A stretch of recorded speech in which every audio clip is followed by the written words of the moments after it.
Assalamualaikum warahmatullahi wabarakatuh. Perkenalkan, nama saya Dadan Afibatullah. Dengan 3 digit NIM terakhir 060, di sini saya akan menjelaskan mengenai penggunaan Simulink dan pada MATLAB.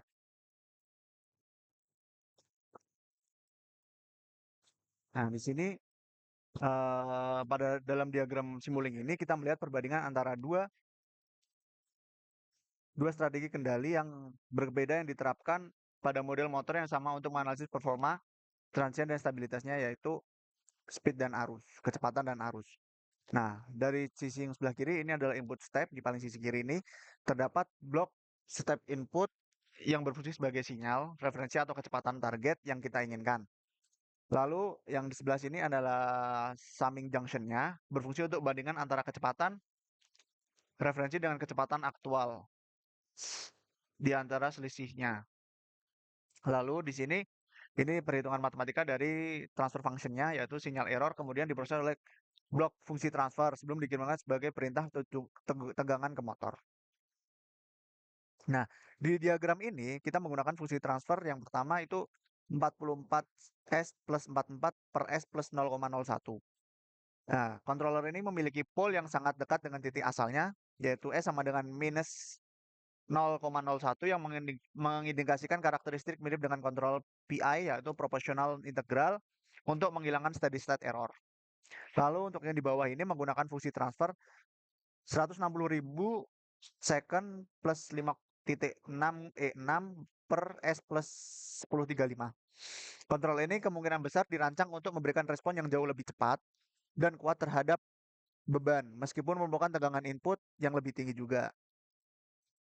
Nah, lalu ini input subsistemnya menerima sinyal volt hasil olahan controller. Lalu untuk output sistemnya ini di sini untuk memantau, kemudian kembali ke depan untuk menutup loop sekalian. Lalu ini scope. Scope ini untuk menggabungkan sinyal-sinyalnya kemudian ditampilkan secara bersamaan di scope ini. Nah, untuk dalaman dari volt system yang pertama, nah di sini ada komponen dari inputnya, volt yang masuk melalui port 1 ini. Nah, di sini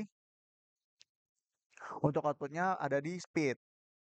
Ya, di mana output port scope 1 ini. Sini. Lalu untuk analisis sisi elektriknya dari penjumlahan summing junction-nya ini berfungsi untuk tegangan input, tegangan jatuh pada resistor, yaitu R kali I, dan gaya gerak listrik lawan atau BKMF KE kali W. Selalu ada blok gain 1 per L, ini mewakili duktansi kumparan, yaitu sinyal yang keluar dari sini adalah turunan dari arus data, arus di per dt. Lalu integrator 1 per S, ini mengintegrasikan turunan arus untuk menghasilkan nilai arus yang mengalir dalam sistem. Lalu R ini sendiri, ini adalah arus dikalikan dengan konstanta hambatan R dan diumpan balik ke penjumlahan atau feedback resistansi. Lalu konversi elektromekanisnya, ini blok KT, blok torque konstan untuk arus listrik dikalikan dengan konstanta torsi untuk menghasilkan torsi motor. Output ini dapat kita lihat pada skop bertanda torsi.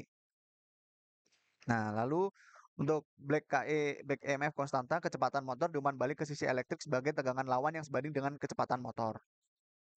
Nah, lalu untuk mengurang penjumlahan yang kedua, loop bawah ini penjumlahan yang kedua mengurangi torsi motor dengan torsi gesekan. Lalu blok I per J ini mengonversi resultan torsi menjadi percepatan sudut.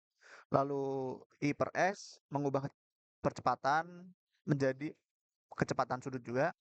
Lalu feedback damping ini mewakili gesekan mekanis yang sebanding dengan kecepatan. Selanjutnya, kita akan melaksanakan running. Nah, sebelum kita melakukan running, kita harus merun program terlebih dahulu. Programnya kita run. Nah, lalu ini parameter bisa dibuat di workspace. Sekarang bisa menjalankan simulasi di Simulink. Nah, selanjutnya, kita kembali lagi ke Simulink. Kita run.